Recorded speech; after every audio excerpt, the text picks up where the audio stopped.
Hello friends and welcome to my channel satty locks. दोस्तों, आज का मेरा वीडियो एक ऐसे शख्स के बारे में है जो कि अब इस दुनिया में नहीं रहे। 92 साल की उम्र में इनका निधन हो गया। इनके बारे में काफ़ी लोगों ने बहुत कुछ कहा है। कोई इन्हें strongest finance minister of India कहता था, तो कोई इन्हें weakest prime minister of India. किसी का कहना था कि ये कांग्रेस सरकार की एक कठपुतली थे। इनके बारे में एक बुक भी लिखी गई जो आगे चलकर मूवी भी बनी, द एक्सीडेंटल प्राइम मिनिस्टर के नाम से। जी हाँ दोस्तों, हम बात कर रहे हैं डॉक्टर मनमोहन सिंह के बारे में। डॉक्टर मनमोहन सिंह जी ने जब अपना आखिरी भाषण प्रधानमंत्री के तौर पर दिया था, तो उन्होंने उस समय कहा था कि उन्हें उम्मीद है कि भारत का इतिहास उन्हें हमेशा अच्छे कामों के लिए याद रखेगा। और इस बात को कोई डिनाई भी नहीं कर सकता कि मनमोहन सिंह जी को प्रधानमंत्री की कुर्सी खैरात में नहीं मिली थी, बल्कि उनकी काबिलियत की वजह से मिली थी। वे एक ईमानदार व्यक्ति होने के साथ साथ एक टॉप के इकोनॉमिस्ट भी थे, जिन्होंने हमेशा अपने नाम का डंका अपने काम से बजाया, ना केवल फालतू की बातें करके। और आज के इस वीडियो में हम मनमोहन सिंह के 5 ऐसे डिसीजंस के बारे में बात करेंगे जिसके लिए ना केवल भारत उनको याद रखेगा, बल्कि हमेशा ही धन्यवाद करेगा। इन्हीं टॉप 5 डिसीजंस में नंबर 5 पर डिसीजन आता है Right to Information Act, which was implemented in the year 2005। साल 2005 से पहले कोई भी आम नागरिक सरकार से सवाल नहीं पूछ सकता था उनके प्रोजेक्ट या गवर्नमेंट के प्लान के बारे में। अक्सर गवर्नमेंट उनके फ्यूचर प्लान्स या उनके प्रोजेक्ट के बारे में आम जनता को नहीं बताती थी, ये कह के कि ये कॉन्फिडेंशियल है। बट इस एक्ट के आने के बाद कोई भी आम नागरिक गवर्नमेंट के किसी भी प्लान या प्रोजेक्ट के बारे में इंफॉर्मेशन ले सकता था। वो और बात है कि इससे सबसे ज़्यादा नुकसान मनमोहन सिंह जी की सरकार को ही हुआ, क्योंकि राइट टू इन्फॉर्मेशन एक्ट की वजह से ही 2G स्कैम, कोल स्कैम और कॉमनवेल्थ गेम्स जैसे स्कैम सामने आए जो कांग्रेस सरकार ने करे थे। लेकिन बावजूद इसके मनमोहन सिंह जी ने कभी भी इस राइट टू इन्फॉर्मेशन एक्ट पर कोई भी अमेंडमेंट्स नहीं होने दी। लेकिन साल 2014 में बीजेपी सरकार के आने के बाद राइट टू इन्फॉर्मेशन एक्ट में बहुत सारे अमेंडमेंट्स हुए। ऐसे अमेंडमेंट्स जो कि सरकार को तो फ़ायदा पहुंचाता है, लेकिन आम नागरिक को नहीं। इस लिस्ट पर नंबर 4 पर आता है national food security bill, which was implemented in the year 2013। ये बिल जब पास हुआ, उस समय कांग्रेस सरकार पर एक के बाद एक करप्शन के चार्जेस लग रहे थे।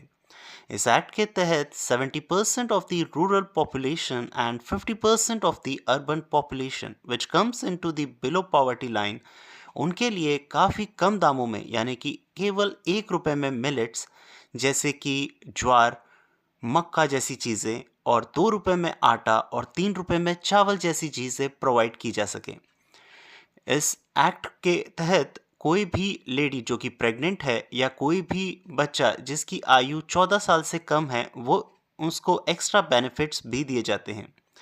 इस एक्ट को लॉन्च करने का मेन उद्देश्य मनमोहन सिंह जी की सरकार का इस वजह से था ताकि गरीब वर्ग के लोगों को पौष्टिक खाना मिल सके और हमारे देश से भुखमरी और कुपोषण जैसी बीमारियां दूर हो सके।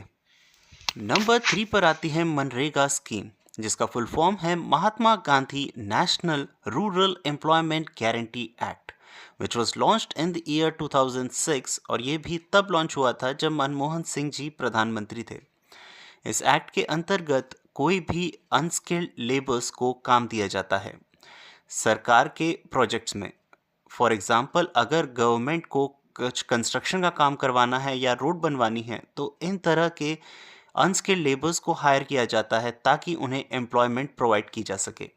और यदि सरकार असफल रहती है उन्हें एम्प्लॉयमेंट प्रोवाइड कराने पर, तो उस समय उनके अनएम्प्लॉयमेंट पीरियड पे उन्हें अनएम्प्लॉयमेंट अलाउंस दिया जाता है। और इन सब डिसीजंस को देख के पता चलता है कि मनमोहन सिंह जी कितना सोचते थे रूरल एरियाज के बारे में। और इस लिस्ट पर नंबर 2 पर आती है न्यूक्लियर डील को अगर विस्तार से बताया जाए तो पोखरण 1 के नाम से न्यूक्लियर टेस्टिंग की गई थी इंडिया द्वारा 1974 में राजस्थान में। इसके बाद पोखरण 2 के नाम से सेकेंड न्यूक्लियर टेस्टिंग हुई इसके 24 साल बाद 1998 में। इस दूसरी टेस्टिंग के बाद इंडिया को बहुत ज़्यादा क्रिटिसाइज़ किया गया, स्पेशली यूएस और कनाडा ने। इनफैक्ट यूएस ने तो बैन लगा दिया था इंडिया के न्यूक्लियर एनर्जी इंपोर्ट पर। 2004 में जब मनमोहन सिंह प्राइम मिनिस्टर बने तो उनका सबसे पहला काम था न्यूक्लियर डील करवाना, और इसीलिए 2005 में वे यूएस के लिए रवाना हुए और उस समय के प्रेसिडेंट जॉर्ज बुश से मिले और उनके साथ न्यूक्लियर डील पे बातचीत करी। इसके बाद जॉर्ज बुश उनकी न्यूक्लियर डील पे एग्री हुए और ये डिसाइड हुआ कि न्यूक्लियर एनर्जी अब यूएस इंडिया को एक्सपोर्ट करेगी और उनकी हेल्प भी करेगी।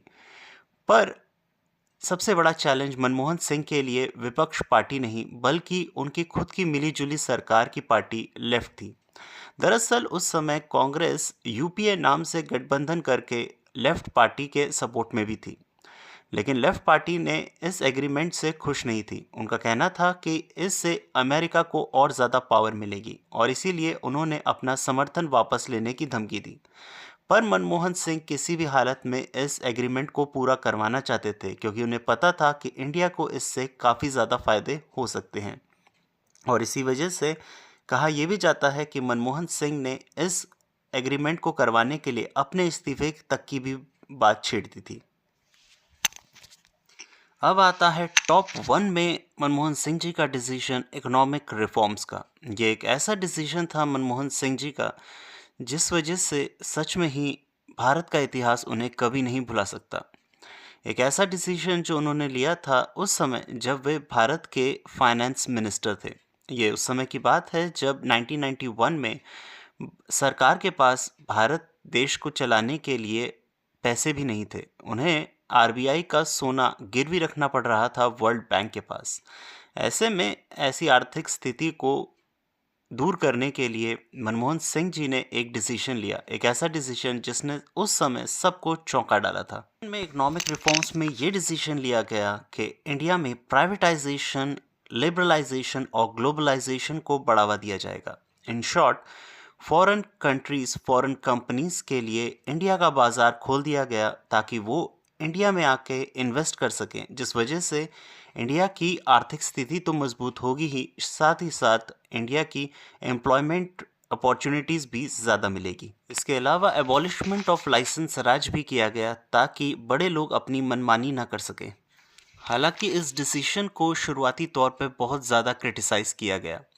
इनफैक्ट जब इसको क्रिटिसाइज़ किया गया था तो उस समय के प्रधानमंत्री पीवी नरसिम्हा राव ने कहा कि अगर हम इस इकोनॉमिक रिफॉर्म में सक्सेसफुल हो जाते हैं तो हम इसका क्रेडिट मिलकर लेंगे, बट अगर इसमें फेल हो जाते हैं तो एज अ फेलियर आप इसका पूरा एस्केप कोड बनेंगे। और मनमोहन सिंह इसके लिए भी रेडी हो गए थे क्योंकि उन्हें अपनी नॉलेज पर पूरा भरोसा था। और आज इतने सालों के बाद अगर हम वर्ल्ड की 5th लार्जेस्ट इकॉनमी बन पाए हैं तो उस पर इस फैसले का सबसे बड़ा हाथ है। दोस्तों, मनमोहन सिंह हमेशा से ही एक ऐसे व्यक्ति थे जो कभी भी अपने काम का क्रेडिट नहीं लेते थे, जो कभी भी जाति या धर्म के नाम पर राजनीति नहीं करते थे, जो कभी भी फ्रीबीज के नाम पर राजनीति नहीं करते थे। वे केवल अपना काम जानते थे और उसे पूरी ईमानदारी से करते थे। दोस्तों, ये थी मेरी एक वीडियो मनमोहन सिंह जी के ऊपर, और मुझे उम्मीद है आपको ये वीडियो पसंद आई होगी। अगर पसंद आई हो तो मनमोहन सिंह जी के नाम पर एक लाइक कर दो, वीडियो को शेयर करो, और हर हफ्ते इस तरह का कोई ना कोई वीडियो देखने के लिए मेरे चैनल को सब्सक्राइब कर दो।